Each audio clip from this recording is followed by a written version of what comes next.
Muito bem, vamos orar, pedir a bênção do nosso Deus sobre o estudo nosso de hoje, para que tenhamos um momento aí esclarecedor. Pega aí caneta, papel, lápis, senta que lá vem a história, porque hoje tem assunto bem interessante, tá bom?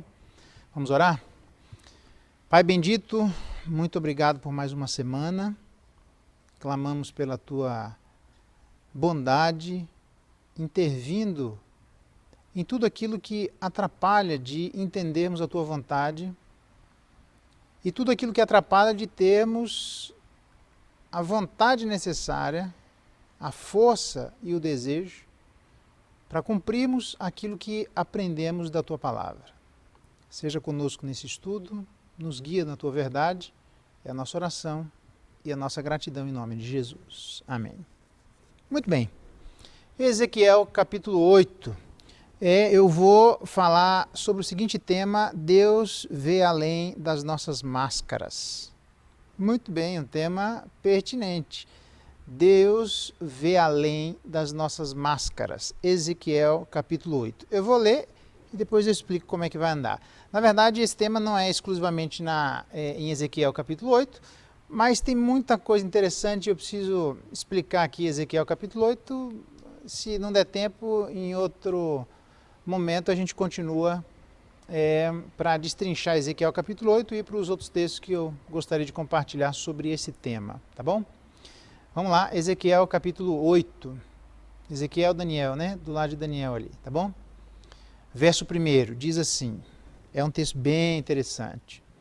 No 6º ano, no 6º mês, aos 5 dias do mês, estando eu sentado em minha casa, e os anciãos de Judá assentados diante de mim, sucedeu que ali a mão do Senhor Deus caiu sobre mim. Olhei, e eis uma figura como de fogo, desde os seus lombos e daí para baixo era fogo. Dos seus lombos para cima, como o resplendor de metal brilhante. Estendeu ela dali uma semelhança de mão e me tomou pelos cachos da cabeça, puxando pelos cabelos. O Espírito me levantou entre a terra e o céu e me levou a Jerusalém em visões de Deus. Até a entrada da porta do pátio de dentro, que olha para o norte, onde estava colocada a imagem dos ciúmes, que provoca o ciúme de Deus. Eis que a glória do Deus de Israel estava ali, como a glória que eu vira no vale. Ele me disse, filho do homem, levanta agora os olhos para o norte. Levantei os olhos para lá, e eis que do lado norte, à porta do altar, estava esta imagem dos ciúmes, à entrada. Disse-me ainda no verso 6, filho do homem, vês o que eles estão fazendo, as grandes abominações que a casa de Israel faz aqui, para que me afaste do meu santuário, pois verás ainda maiores abominações. Ele me levou à porta do átrio, e eis que havia um buraco na parede. Então me disse, filho do homem, cava naquela parede. Cavei na parede, e eis que havia uma porta. Disse-me, entra e vê as terríveis abominações que eles fazem aqui. Entrei e vi. Eis toda forma de répteis e de animais abomináveis e de todos os ídolos da casa de Israel, pintados na parede em todo o redor. 70 homens dos anciãos da casa de Israel, com Jazanias, filho de Safã, que se achava no meio deles, estavam em pé diante das pinturas, tendo cada um na mão o seu incensário. E subiu o aroma da nuvem de incenso. Então me disse, viste, filho do homem, o que os anciãos da casa de Israel fazem nas trevas, cada um nas suas câmeras pintadas nas imagens, pois dizem, o Senhor não nos vê, o Senhor abandonou a terra. Disse-me ainda, tornarás a ver maiores abominações que eles estão fazendo. Levou-me à entrada da porta da casa do Senhor, que está do lado norte, e eis que estavam ali mulheres assentadas chorando a Tamuz. disse-me: vês isto, filho do homem? Verás ainda abominações maiores do que estas. Levou-me para o átrio de dentro da casa do Senhor, e eis que estavam à entrada do templo do Senhor, entre o pórtico e o altar, cerca de 25 homens de costas para o templo do Senhor, com o rosto para o oriente. Adoravam o sol, virados para o oriente. Então me disse: vês, filho do homem, acaso é coisa de pouca monta para a casa de Judá o fazerem eles as abominações que fazem aqui, para que ainda encham de violência a terra e tornem a irritar-me? Ei-los a chegar o ramo ao seu nariz, pelo que também eu os tratarei com furor, os meus olhos não pouparão, nem terei piedade. Ainda que me gritem aos ouvidos em alta voz, nem assim os ouvirei. Até aqui a leitura da palavra de Deus. Louvado seja Deus pela sua palavra. É um texto que inicialmente pode trazer algum desconforto, por uma linguagem que não estejamos acostumados, mas não é tão complicado assim. Então, meu desejo é falar sobre esse tema, dos quais um dos textos base é o texto de Ezequiel capítulo 8, ok? Para falar sobre Deus ver além das nossas máscaras, tá certo? Então, eu vou tentar explicar Daniel capítulo 8, espero que eu consiga fazer isso de maneira a iluminar o nosso entendimento sobre os desafios Ezequiel, sobre os desafios que o texto traz para nós nos dias de hoje, e continuo em outros textos desenvolvendo o raciocínio de Deus ver além de nossas máscaras, ok?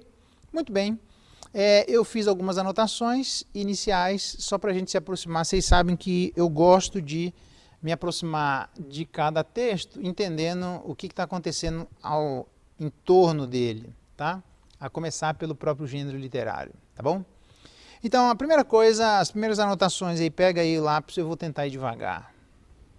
O livro tem uma estrutura básica, equilibrada, sem interrupções, todo mundo reconhece isso, os estudiosos, e ele é dividido basicamente assim. O capítulo 1 a 3 fala da majestade de Deus, aparecendo inicialmente, e depois o chamado de Ezequiel, ok? Para ser profeta lá à casa de Israel. Profetiza aos ouvidos de Jerusalém, ok? Capítulo 4 a 24, nós estamos no meio aqui, no capítulo 8. Então, capítulo 4 a 24, ele começa a se justificar a intenção de Deus em castigar a cidade santa de Jerusalém, onde vai acontecer destruição e morte. Então, esse é o assunto aqui do capítulo 4 a 24. A casa de Deus, o juízo chegou. Para que você não fique empolgado, você que eventualmente não faça parte de nenhum corpo eclesiástico, tomara lá, caíram, né? Muito bem.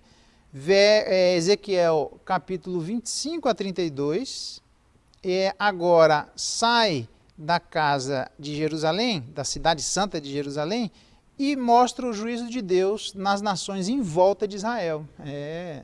Tem gente que acha o juízo começa pela casa de Deus, mas se aqueles que são da casa de Deus conseguem se livrar como que chamuscado pelo fogo, imagina aqueles que não estão na casa de Deus, ok?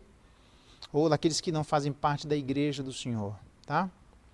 Então Deus, é muito interessante que Pedro vai dizer que Deus é aquele a quem vocês chamam de Pai, é juiz do mundo inteiro.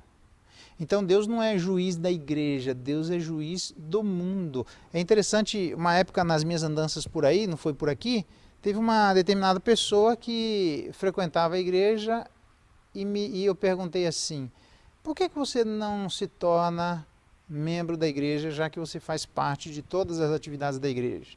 Eu me lembro que a resposta foi semelhante assim: é porque se eu for membro da igreja, eu não vou poder fazer as coisas que eu faço. Eu disse: você acha mesmo que por não ser membro da igreja a gente está liberado de fazer o que quiser? É isso que muita gente imagina, né? Deus é juiz do mundo, ok? Então ele vai julgar a igreja e aqueles que não fazem parte da igreja, não se engane. Então, não pertencer a uma igreja sobre a ideia de que nos livraremos de determinadas cobranças, isso é totalmente falacioso, tá? Então, capítulo 1 a 3, a majestade e o chamado de Ezequiel. Capítulo 4 a 24 mostra o juízo de Deus sobre a casa de Israel. 25 a 32, o juízo de Deus sobre as nações em torno de Israel. Capítulo 32, verso 21, esse é o centro do livro de Ezequiel, quando ele fala, caiu a cidade de Jerusalém, né? Esse é o cerne ali, onde essa notícia vira os comentários da época, o bafafá, né? Caiu a cidade. Ezequiel 32, 21 é o centro do livro, tá bom? Capítulo 33 a 37 é a promessa de uma espécie de restauração nacional. É óbvio que a gente está falando de um livro profético que, em cima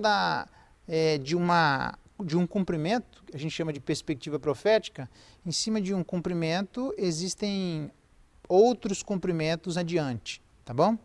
Então, o primeiro foi uma certa ressurreição nacional, como acontece, tem até uma parábola lá do Novo Testamento que fala isso, mas depois, na verdade, isso aqui aponta para o final.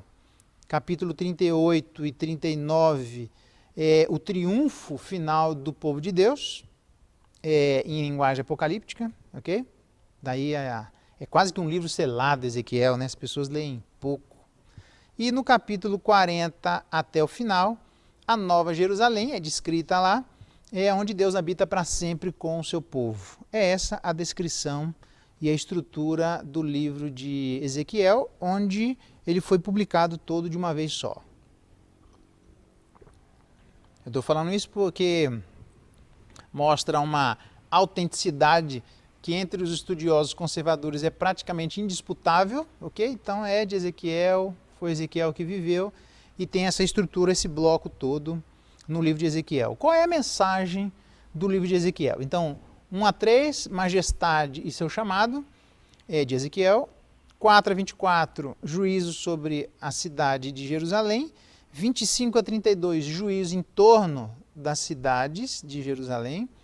32, 21 é o cerne, caiu a cidade de Jerusalém. 33 a 37, uma promessa de restauração nacional. 38 e 39, o triunfo final do povo de Deus. E 40 a 48 é a Nova Jerusalém, Deus habitando com o seu povo, tá bom? Essa é a estrutura básica do livro de Ezequiel. E nós nos encontramos aqui do capítulo 4 a 24, onde fala do castigo da cidade santa de Jerusalém. Esse é um dos capítulos, verso 8, mas ele fala do 4 ao 24, os erros que existem na cidade de Jerusalém. Nós nos encontramos no capítulo 8, tá bom? Mensagem do livro de Ezequiel. O assunto principal é a queda de Jerusalém e a destruição do templo. Do capítulo 1 a 24 é a destruição e a denúncia, onde o povo vai sofrer as consequências inevitáveis do seu distanciamento deliberado de Deus. Aí a gente fala, eu sempre falo, né? É bom quando Deus vai cobrar, a gente acha estranho, mas é bom dizer quais as razões, né? Então, infelizmente, o povo se afastou de Deus naquele momento. Capítulo 33 a 48, o tom da profecia é um tom jamais de encorajamento, de restauração. Há uma repetição, é bem interessante isso no livro de Ezequiel, de frases que mostram que é o estilo próprio de Ezequiel, onde há nestes blocos de frases, mais ou menos como Amós, você vai se lembrar, do capítulo 1, verso 1 até o capítulo 2, verso 4, é um livro profético onde ele tem repetições dizendo assim, por 3 transgressões e por 4 não pouparei fulano de tal, e assim ele vai. É uma repetição que é próprio da linguagem de Amós. E aqui há pelo menos 47 frases que são repetidas no livro de Ezequiel, que são próprios do livro de Ezequiel. O livro tem uma sequência cronológica, com datas bem específicas, aparece no capítulo 1, verso 1, no capítulo 8, verso 1, no 6º ano, 6º mês, aos 5 dias do mês, quer dizer, ele faz uma descrição histórica, tá? E assim há uma descrição cronológica onde nos profetas menores você só vai encontrar um paralelo disso em Ageu e Zacarias, tá? Muito bem, ele escreve de maneira autobiográfica o livro inteiro e retrata o caráter e a personalidade aparecem de Ezequiel. Ele é uma pessoa sincera, num certo sentido excêntrica, apegado ao apego do sacerdote Ezequiel ao simbolismo, a mesma preocupação com detalhes, por isso o capítulo 8 é cheio e rico em detalhes, e o mesmo senso de majestade e transcendência de Deus, isso é muito forte no livro de Ezequiel, a despeito das circunstâncias deploráveis que nós vamos ver aqui, que aquele povo, os nossos irmãos do passado viviam, tá bom? Quem era Ezequiel? Ezequiel é provavelmente filho de um sacerdote. É bem interessante porque ele é um homem de influência. Ele tem aqui no verso 1, anciãos de Judá conversando com Ezequiel. Isso aparece em outros lugares. Então ele mostra esse respeito que ele tinha perante os seus pares. E Ezequiel, com este respeito, um respeito conquistado e um respeito herdado, já que provavelmente ele era filho de sacerdote. A gente vai se lembrar na sociologia, onde o status é dividido entre, tem várias divisões, né?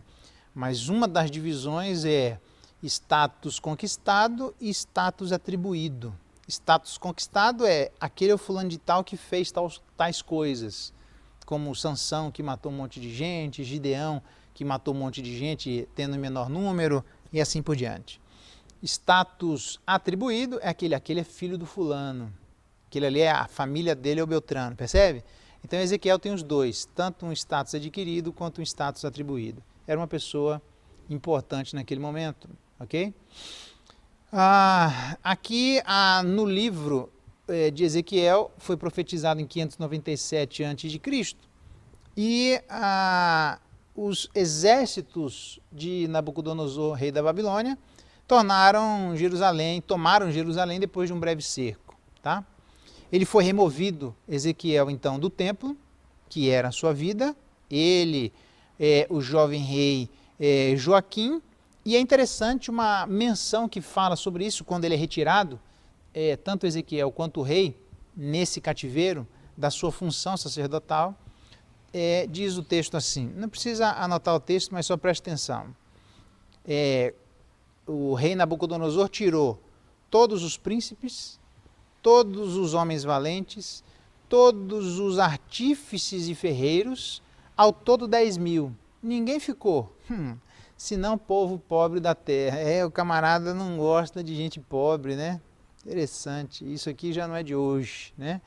Gente que bota o pobre de escanteio. Então, entre o povo de Israel tinha gente pobre, ele pega a nata, entre aspas, esse nata aqui, né? As pessoas que produzem, que têm uma determinada importância social, que podem produzir alguma coisa e que são importantes perante o povo, ele tira estes, o rei Nabucodonosor, e o restante ele não está preocupado. Por quê? Porque é fácil dominar sobre a pobreza. As pessoas estão com fome, as pessoas estão frágeis, as pessoas não conseguem reagir diante da fragilidade, da urgência que existe para eles conquistarem as necessidades mais básicas. Então, uma das maneiras de oprimir a vida das pessoas é deixando os pobres à sua própria sorte ou impedindo com que os pobres saiam da sua situação de pobreza, né? Já que, fazendo assim, a gente pode dominar mais facilmente, os governantes, né, a vida dos pobres, tá bom? Essa estratégia antiga, né? Qualquer semelhança é mera coincidência, ok? Foi chamado para exercer um ministério profético, Ezequiel aproximadamente com 30 anos, e a profecia mais velha que nós temos na vida de Ezequiel é quando ele tem aproximadamente 52 anos, ok? Tudo o que se sabe sobre Ezequiel está no livro de Ezequiel. Praticamente a gente não tem menção de Ezequiel fora do livro. O certo é que, mesmo cativo, existia uma certa liberdade de ir e vir, ok? A gente percebe isso, por exemplo, quando há uma organização comunitária, como, por exemplo, os anciãos, no capítulo 8, verso 1, indo conversar com a vida de Ezequiel. Isso aparece em outro lugar também, lá no capítulo 20. A gente vê a agricultura, o culto, a instrução, o casamento, vínculos de comunicação eram permitidos, então havia uma certa liberdade de ir e vir, ok?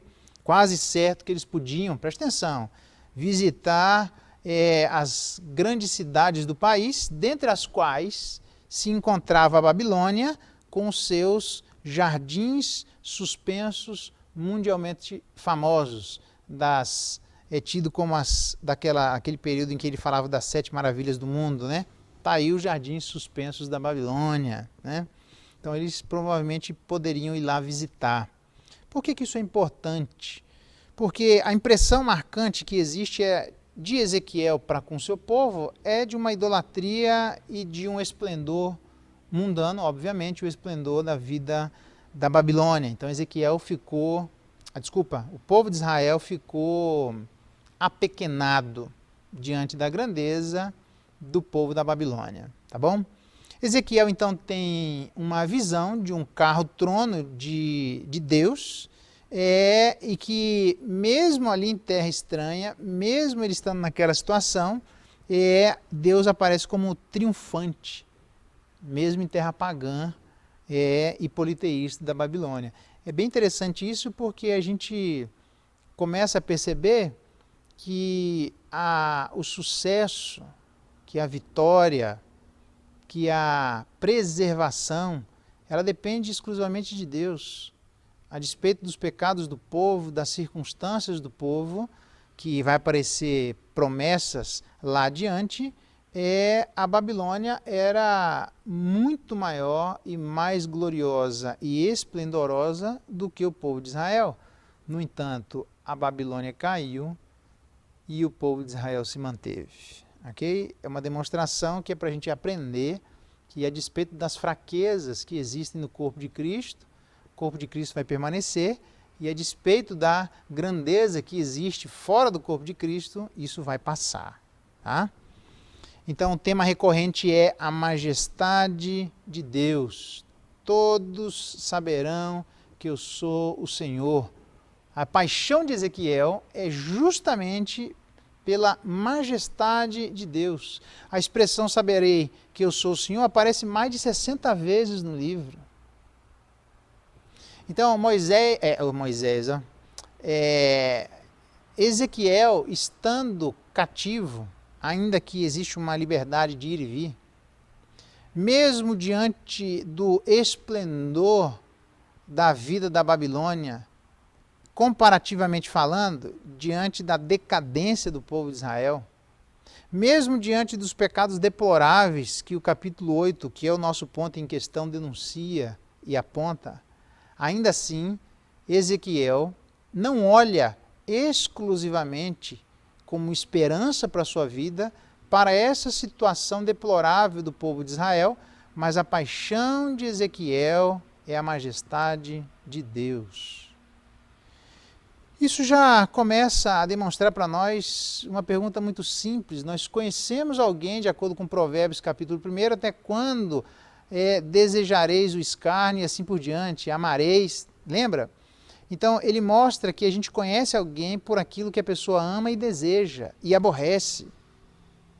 Ezequiel desejava a majestade de Deus, amava a majestade de Deus, ele coloca a majestade de Deus como centro da sua vida, a despeito da situação do povo de Israel ser a pior possível.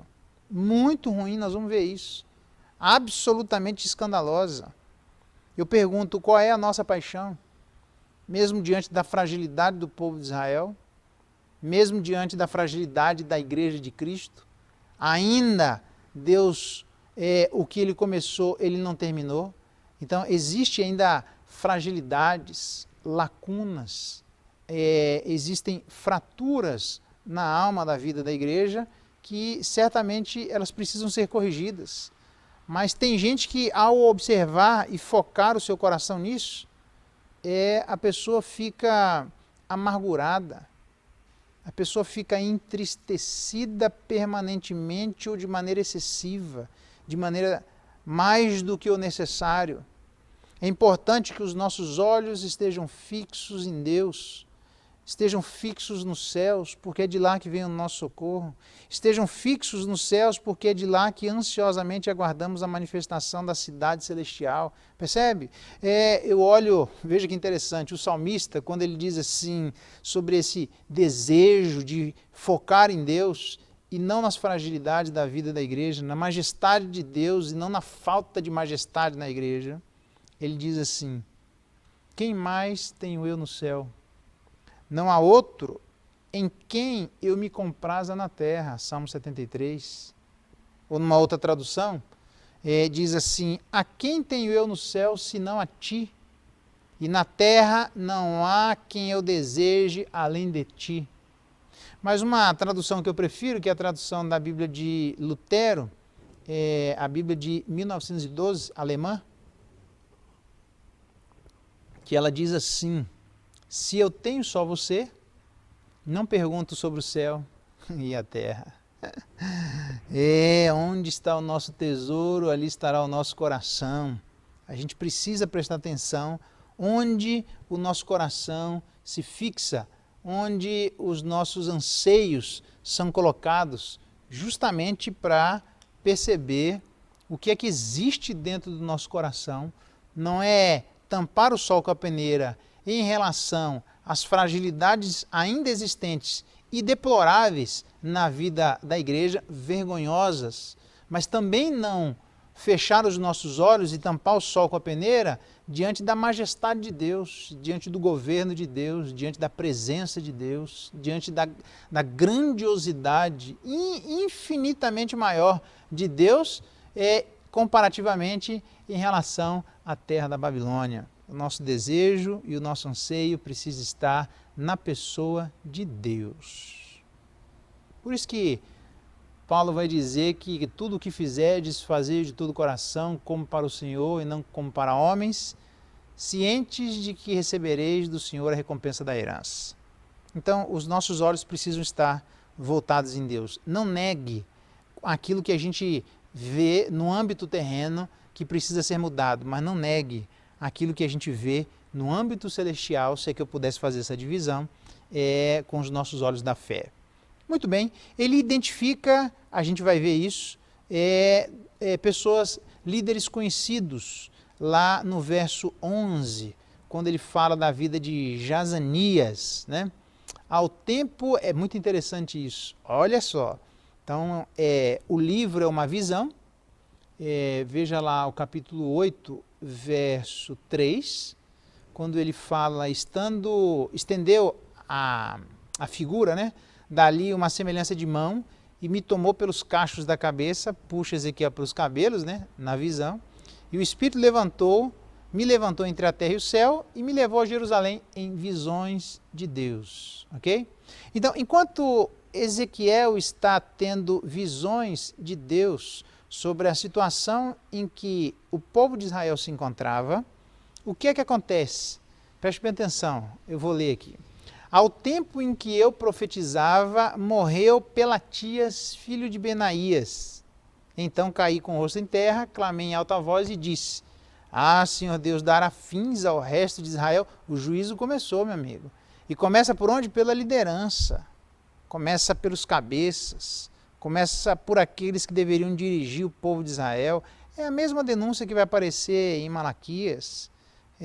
Os sacerdotes estão errados, quem deveria ensinar a lei está errado, aqueles que deveriam liderar o povo de Deus estão errados. O juízo de Deus vem, ele vai chegar sobre a liderança, vai chegar sobre a igreja, mas vai chegar no mundo inteiro. Mas começa por aí. Aqui muito é dado, muito é cobrado. Não deveremos ser muitos de nós mestres, sabendo que haveremos de receber maior juízo. Está lá no livro de Tiago. Então, enquanto Ezequiel está profetizando, no período, no momento em que isso está acontecendo, ele está tendo essas visões, longe. Um dos camaradas que era provavelmente uma liderança na vida da igreja, morre enquanto Ezequiel está fazendo o que ele está fazendo. Enquanto ele está tendo as visões de Deus. Já imaginou? Tem gente que conecta isso a um poder de Ezequiel de mandar matar, tipo a vida de Elias, né? Olha, o rei Acabe quer conversar contigo, se eu sou homem de Deus, vem fogo e mata vocês tudo, matou 51, vê outro grupo de 51, matou os outros grupos de 51, 102 mortos diante da grandeza e da palavra da vida de Elias. E aqui é certo que Ezequiel não tinha essa finalidade, mas enquanto ele está tendo essas visões, a vida da liderança, um dos camaradas principais ali morre, bate com a chuleta, abraça o paletó de madeira, né? E assim vai. Então, aqueles que fazem parte da liderança, a minha palavra é para você e a minha palavra é para mim. Coloca as barbas de molho, presta atenção como é que leva a vida. Erramos, beleza?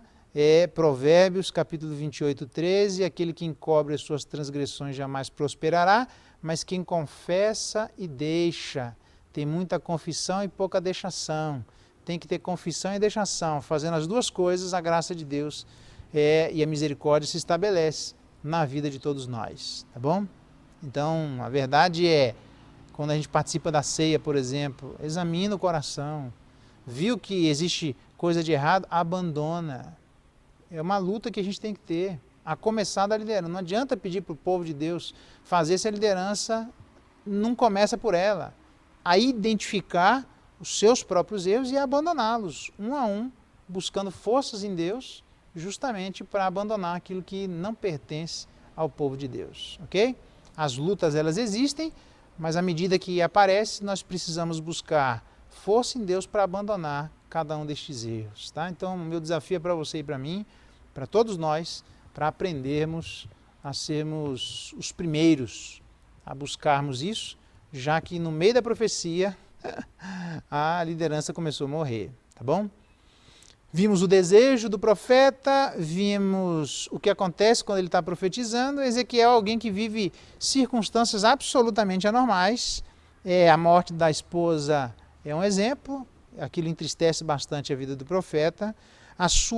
Ele fica mudo por 7 dias, atônito depois que ele vê determinado aspecto da profecia. Por 7 dias ele fica absolutamente em silêncio. Me lembra a vida dos amigos de Jó, a situação era tão deplorável que eles ficaram um tempo sem falar absolutamente nada. Assim ficou a vida de Ezequiel, mas também longos períodos deitado de um lado só. Se eu não me engano, eu não sei se é 350 ou 390, é mais de 300, deitado de um lado só.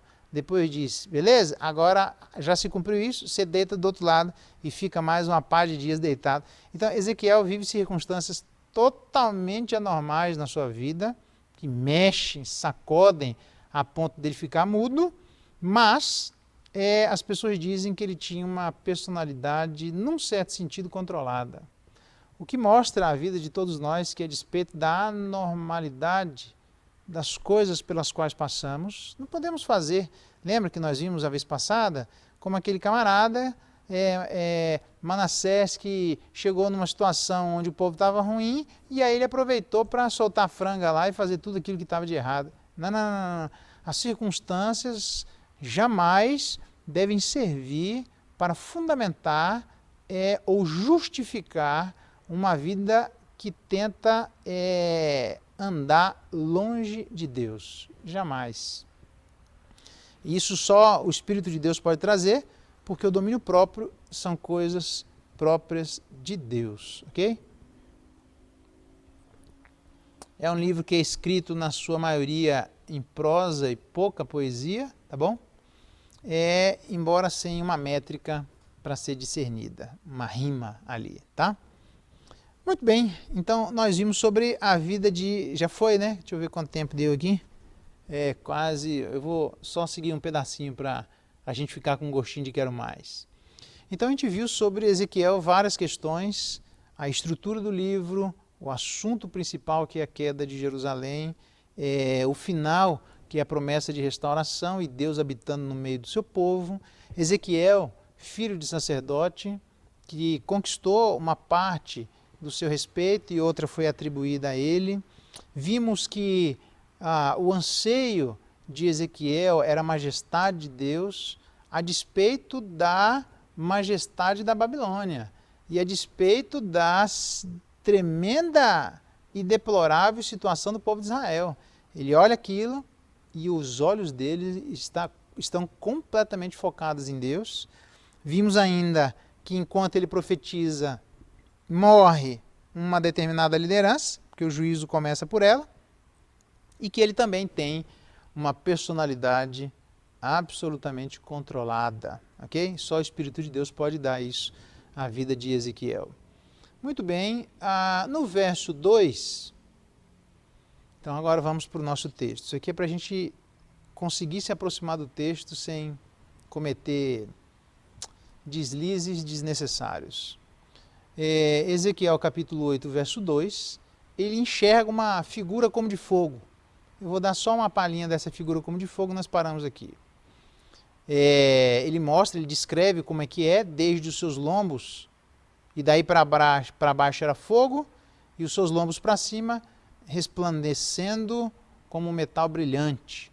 O fogo, na verdade, aqui as pessoas entendem, toda figura teofânica, toda manifestação teofânica que buscando elementos da natureza, fogo e formas angelicais ou de homem, todas elas são a manifestação da segunda pessoa da divindade.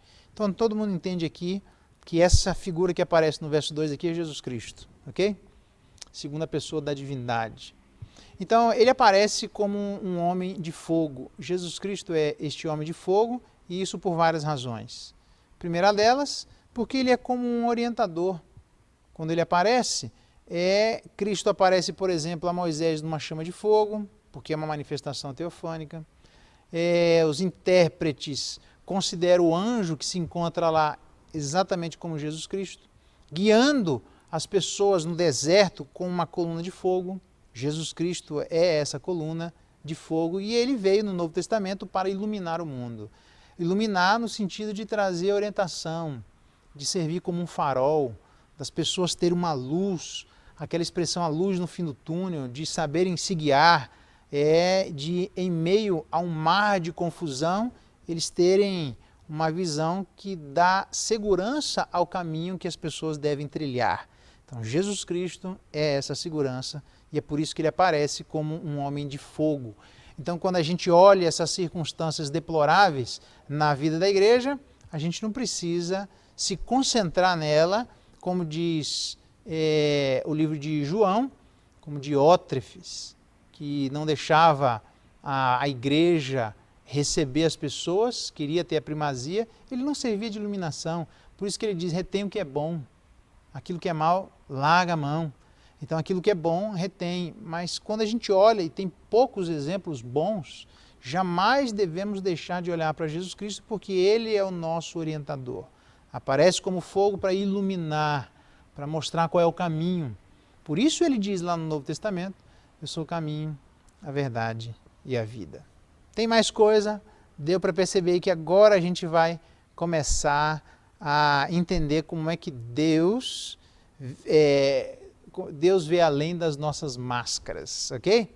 Então aqui é só uma pegadinha de início para a gente ter esse anseio de estudar um pouco mais, não só Ezequiel, mas o que vem a partir daí, de como é que Deus enxerga além das nossas máscaras. Fica aqui o desafio para nós prestarmos atenção já de cara como é que nós andamos, e vamos ver como é que isso é apontado no livro de Ezequiel, e a gente faz isso na próxima semana. Deus derrame graça, nos ajude a termos os olhos fixados nele, porque é sempre dele que vem o nosso socorro. Vamos orar? Muito bem, Pai bendito, obrigado pela Tua palavra. Ela traz ensinos desafiadores. Ajuda-nos a observarmos aquilo que Ezequiel tem para trazer para a vida de todos nós. Ajuda-nos a repensarmos quais são os nossos desejos.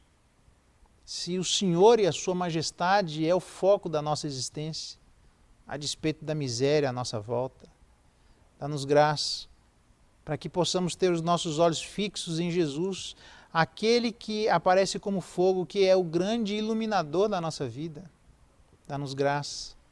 Ajuda-nos a entendermos que o juízo começa com a tua casa, começa com a liderança. Enquanto ele profetizava, morre um daqueles que deveria servir de iluminação, de liderança, de discernimento à vida do seu povo.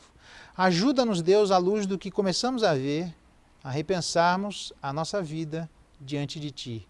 E naquilo que precisa de ajuste, que o Teu Espírito nos ajude e nos conduza à Tua verdade. É a nossa oração e a nossa gratidão em Cristo Jesus. Amém. Deus abençoe. Na próxima semana nós continuamos em Ezequiel. Tchau.